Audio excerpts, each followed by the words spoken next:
नमस्कार साथियों, आज के वीडियो में आप सभी के साथ डिस्कस करने वाले हैं एम्स सीआरई 2023 की एक लेटेस्ट अपडेट को लेके जो आ रही है एम्स भोपाल की तरफ से। वीडियो को शेयर, चैनल को बिल्कुल सब्सक्राइब कीजिएगा ताकि अपडेट आपको मिलता रहे। तो जैसा कि आप सभी जानते हैं, एम्स सीआरई 2023 में लगा था, उसमें सीनियर नर्सिंग ऑफिसर की वैकेंसी निकाली गई थी और उसमें अभी तक लगभग जो एमसीएज हैं उसमें एसएनओ को ज्वाइनिंग का अभी तक इंतज़ार है, क्योंकि कहीं केस चल रहा है, कहीं डॉक्यूमेंट वेरिफिकेशन हो चुका है लेकिन ज्वाइनिंग नहीं दे रहे हैं। तो सबके अपने अपने अलग अलग रीज़न हैं। लेकिन एम्स भोपाल की तरफ से गुड न्यूज़ आ चुकी है। एम्स भोपाल ने आज ही नोटिफिकेशन रिलीज़ किया है 2 जुलाई को, जहां पे इन्होंने एक एलिजिबिलिटी जो लिस्ट है वो डिक्लेयर की है, मतलब रिलीज़ की है, जिसमें इन्होंने एलिजिबल, प्रोविजनली एलिजिबल और नॉट एलिजिबल कैंडिडेट की लिस्ट को भी मेंशन किया हुआ है। यहाँ पर डिस्कस करेंगे कि ज्वाइनिंग कब तक करवा दी जाएगी। सभी सीनियर नर्सिंग ऑफिसर जो यहाँ सेलेक्ट हुए हैं उनको हमारी तरफ से कॉन्ग्रेचुलेशंस।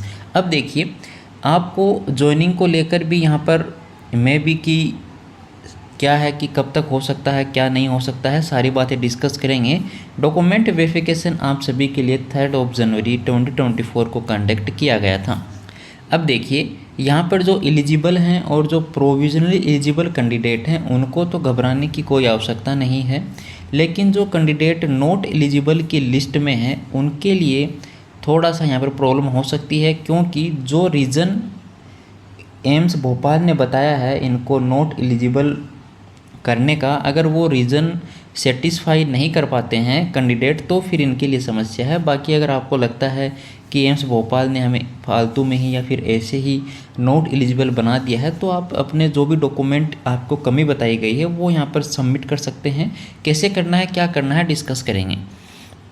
अब देखिए, तो जो भी कैंडिडेट हैं जो एलिजिबल हैं और प्रोविजनल एलिजिबल हैं उनके लिए अपडेट यही है कि आपको विद इन 10 डेज में जाके एम्स भोपाल में रिपोर्ट करना है ज्वाइनिंग के लिए।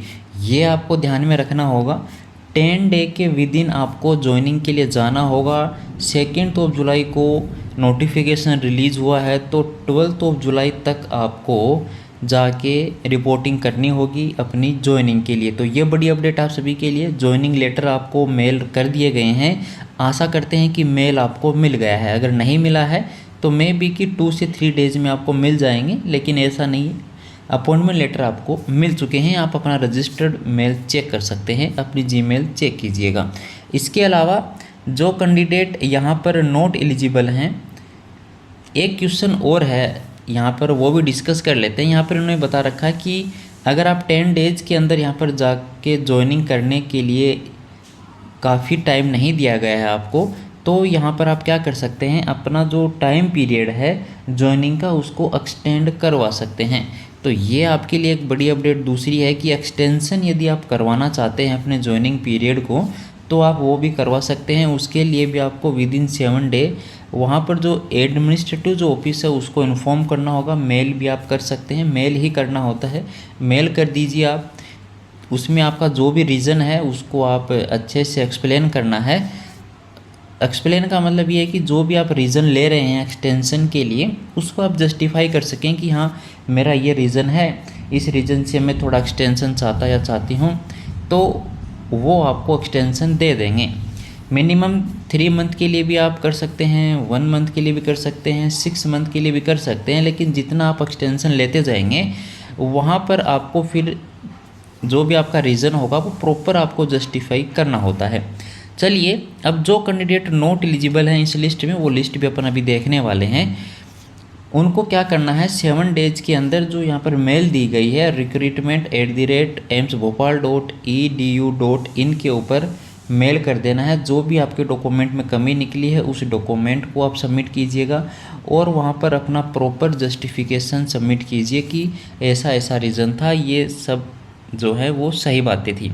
देखिए, जो भी लिस्ट हैं जो आप रोल नंबर अपना मिला लीजिएगा। जो लिस्ट इन्होंने डॉक्यूमेंट वेरिफिकेशन के रिलीज़ की थी उसी में से ये रोल नंबर यहाँ पर दिए गए हैं और आपको जो एलिजिबल माना गया है, हालांकि 44 कैंडिडेट हैं, मे बी यहाँ पर उनको एलिजिबल माना गया है, बाकी सभी प्रोविजनली एलिजिबल हैं। तो जो भी कैंडिडेट यहाँ पर प्रोविजनली एलिजिबल है उनको करना क्या होगा, देखिए जब भी आप डॉक्यूमेंट लेके जाएंगे वहाँ पर ज्वाइनिंग के लिए आपको विदिन 10 डेज में जाना है, तो ये जो डॉक्यूमेंट आपके सामने रिमार्क करके लिखा गया है वो भी आपको लेके जाना है। जैसे किसी में यहाँ पर लगभग में रिलीविंग जो ऑर्डर हैं वही मांगे गए हैं, किसी का हो सकता है नर्सिंग काउंसिल का जो रजिस्ट्रेशन है वो रीन्यू नहीं है, हो सकता है किसी ने एनओसी नहीं ली है तो एनओसी भी आपको सबमिट करनी है। किसी के मान लीजिए डॉक्यूमेंट में कोई फादर है कोई मदर है, उनके नाम में अगर मिसमैच है तो उसके लिए भी आप अपने आसपास में तहसील या फिर कोई छोटा मोटा कोर्ट होगा तो वहाँ से आप एफिडेविट बनवा सकते हैं।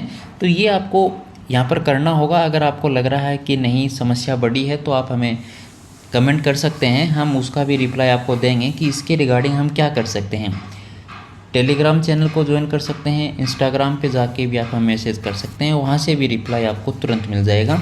इसके अलावा कुछ कैंडिडेट हैं जिनको यहाँ पर ये बताया गया है कि उनका जो एक्सपीरियंस है वो तो रिलीवेंट है, लेकिन जो बेड कैपेसिटी मांगा गया था आपसे वो आप अपने एक्सपीरियंस में है कि नहीं है वगैरह वगैरह, जो भी आपसे एक्सपीरियंस सर्टिफिकेट के बारे में बातें हो रही हैं, जहाँ पर आपने पहले जॉब किया तो जो करंट एम्प्लॉयर था आपका वहाँ से आपको एक्सपीरियंस सर्टिफिकेट यहाँ पर सबमिट करना होता है।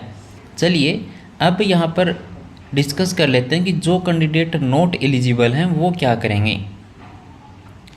इसके अलावा जो प्रोविजनली एलिजिबल कैंडिडेट हैं और उनको अगर कोई डॉक्यूमेंट अभी फ़िलहाल में नहीं मिल रहा है और उनको लगता है कि 10 डेज़ के अंदर बहुत कम टाइम दिया गया है नहीं हो पाएगा, तो आप एक सिंपली एफिडेविट बनवा लीजिए, एफिडेविट से आपका काम हो जाएगा। या फिर आप थोड़ा एक्सटेंशन ले लीजिए तो उससे भी आपका काम हो जाएगा, लेकिन फ्यूचर में आपकी सीनियरिटी पर इफेक्ट डालता है एक्सटेंशन, जैसा कि आप सभी जानते भी हैं, तो उसको भी लेकर आप देख लीजिएगा। इसके अलावा यहाँ पर जो कास्ट सर्टिफिकेट को लेकर भी कुछ कैंडिडेट हैं जिनके यहाँ पर क्वेश्चंस पेंडिंग हैं, तो कास्ट सर्टिफिकेट के लिए आप एफिडेविट लगवा सकते हैं कि जो हमने बनाया है वो सही है, और वो सेंट्रल गवर्नमेंट फॉर्मेट में अगर आपका नहीं था, स्टेट गवर्नमेंट फॉर्मेट में था, तो वो भी कंसिडर कर लेंगे, लेकिन उसके लिए आपको एफिडेविट देना होगा। अब एक्चुअल में क्या होता है कि एम्स ऑटोनोमस बॉडी और एवरी एम्स अपने अपने रूल से चल रहा है, तो कई ऐसे इंस्टीट्यूट हैं जो सेंट्रल गवर्नमेंट जो कास्ट सर्टिफिकेट है उसको ही केवल मानते हैं कि ये सही है, हालांकि कुछ ऐसे भी एम्स हैं जहाँ पर आप स्टेट गवर्नमेंट को भी इंग्लिश फॉर्मेट में अगर आपके पास है तो उसको भी वैलिड मान लेते हैं, एफिडेविट लगवाते हैं कि मेरी नज़र में सारी बातें सही है, अगर मैं गलत पाया या पाई जाती हूँ तो फ्यूचर में मेरे खिलाफ एक्शन किया जा सकता है। ऐसी बातें आपको लिखवा के बस वहाँ पर सबमिट करना होता है। अब जो भी कैंडिडेट नॉट एलिजिबल हैं उनको मेल कर देना है, और जो लिस्ट है वो ये है। इस प्रकार से यहाँ पर टोटल जो 4-5 जो कैंडिडेट हैं उनको नॉट एलिजिबल माना गया है। मैक्सिमम सभी का एक ही रीज़न है कि 3 ईयर का एक्सपीरियंस नहीं है। जिस दिन आपको 3 ईयर का एक्सपीरियंस होना था उस टाइम आपको ये अप्लाई कर देना था, लेकिन हो सकता है आपने पहले अप्लाई किया हो। अगर आपके पास एक्सपीरियंस है, आपको लगता है कि 3 जगह 5 जगह जितने भी इंस्टीट्यूट का आपके पास एक्सपीरियंस है कंबाइन कीजिए। अगर 3 ईयर बन रहा है तो वेरी गुड, नहीं बन रहा है तो फिर आपके पास कोई प्रॉपर जस्टिफिकेशन नहीं है, तो फिर आप यहाँ पर नॉट एलिजिबल की लिस्ट में ही रहने वाले हैं। धन्यवाद साथियों।